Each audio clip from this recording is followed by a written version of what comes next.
know different atmospheres during your time at Purdue. Where does this one rank today? Oh, this is big time, man. This was cool. When we came in here today for shoot around, just, it gave me something to do during shoot around. I could walk around and read everything. And, the leading up to a game is probably the hardest thing for a coach. But no, this is, Palestra is a big time place. I've only seen it on TV and watching games here. And it's obviously it's the way it looks. It's like, it's got you in. It's like one of those old school field houses. But no, I'm glad we did it and we're able to play here, and I'm glad we played well also. Matt, how important was the start of the second half? You're down 6, you go on a 12-0 run and hold them to 0-8 to start the half. Yeah, it was huge, but I didn't feel bad about where we were just because, Lundy banks one in, Pickett hits 2 step-back threes, which gets fouled on 1 for 7. He makes 2 scoop shots. And so their degree of difficulty in some of the shots that they made, I just felt like if we could keep guarding them and we could play a little bit better on offense. I thought we had some good looks at the basket. I thought we had some good looks from the perimeter. If we could keep generating that, I thought we could put ourselves in a position to win. But just had a great second half. Obviously, Fletcher had a big time second half after not getting many cracks at it in the first half. Talk about just their little things that those guys, both Smith and Lawyer, do by tipping balls to keep balls alive. Doing things well beyond their years. Yeah, well, we obviously got to a few things with Braden Smith and ball screens. Yeah. And so Zach's so big that, if you can get to the basket and you can make a play.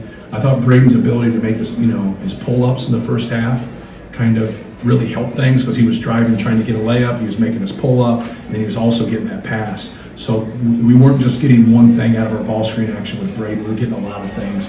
So we just tried to stay with it, and I thought he made great decisions.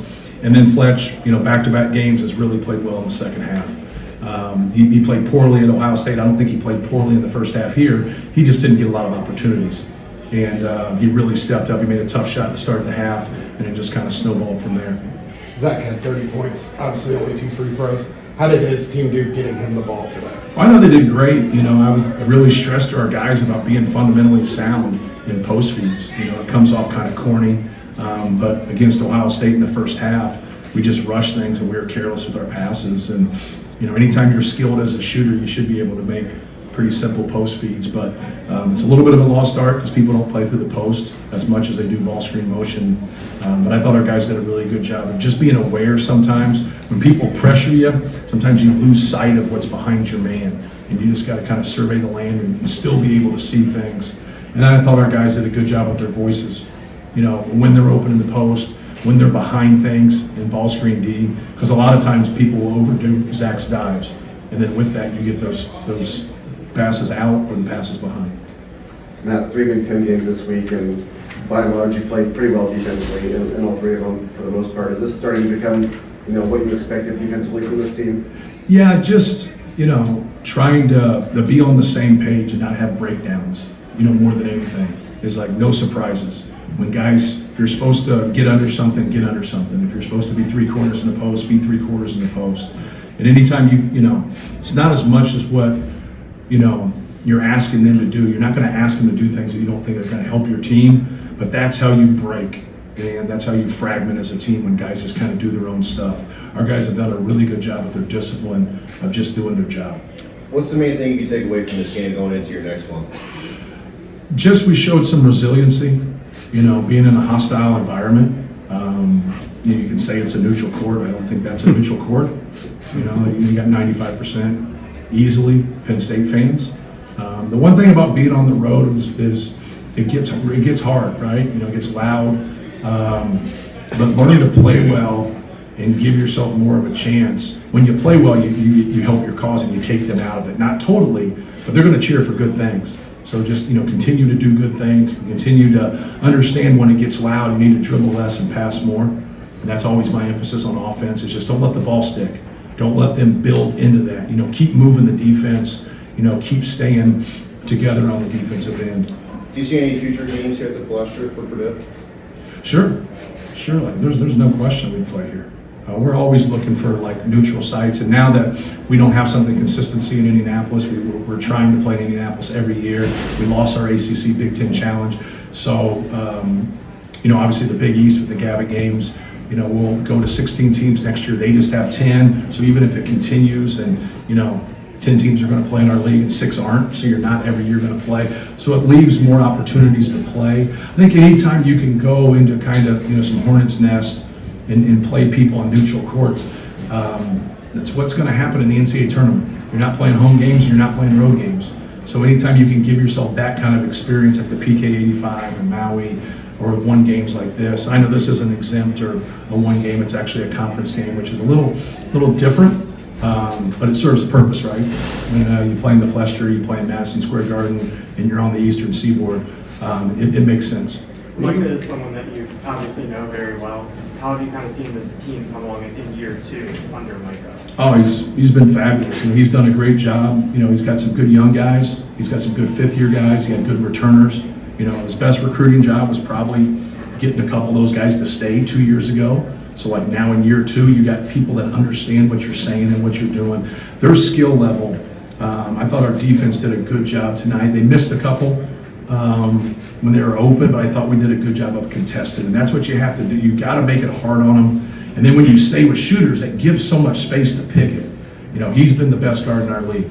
You know, he's really good. But Micah's great. Micah's, you know, we definitely learned more from Micah than he learned from us. I'll tell you that. His experiences of being with Brad at Butler and being with Brad with the Celtics really helped our program. Really helped our program. Offensively, defensively, collectively, culture, you name it. And so obviously he's, you know, did 2 stints at Purdue. You know, and so we're not gonna bring somebody back who's not great, right? And but no, he's great. You know, if I was taking over as an AD somewhere, that'd be my one phone call. Were you thinking last year, coming out of last year, that you'd get 30 minutes a night out of Zach, or was that to be determined? No, his stamina's always been pretty good. But Travion Williams was such a good player that they split time. Everybody thought I was crazy about, you know, about that and the way, you know, he was. But Zach can go. Zach can go. Zach's a horse, man. Like, and he's very kind of rigid in his ways, in his approach. Yeah, you know, he does his work. He has to do his work. You know, and like now when he gets into the game, a lot of his work's through passing.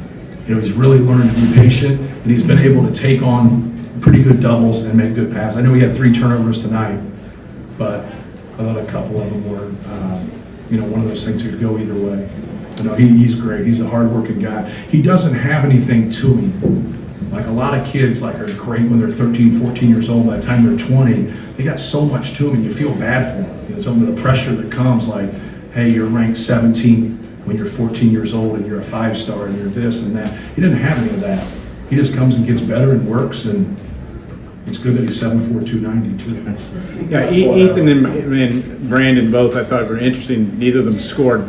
Newman did a good job defensively. Ethan always seems to talk about their play. Well, we thought it was too easy for Pickett. And we didn't even talk about it at halftime, but then you know, it went to a dead ball, and we're like, you know, just go pick him up. Just go, like, try to wear him down. Like, and then they had other people bring it up. So I don't know if it did anything or not, but, you know, Ethan works really hard and sacrifices a lot for our team.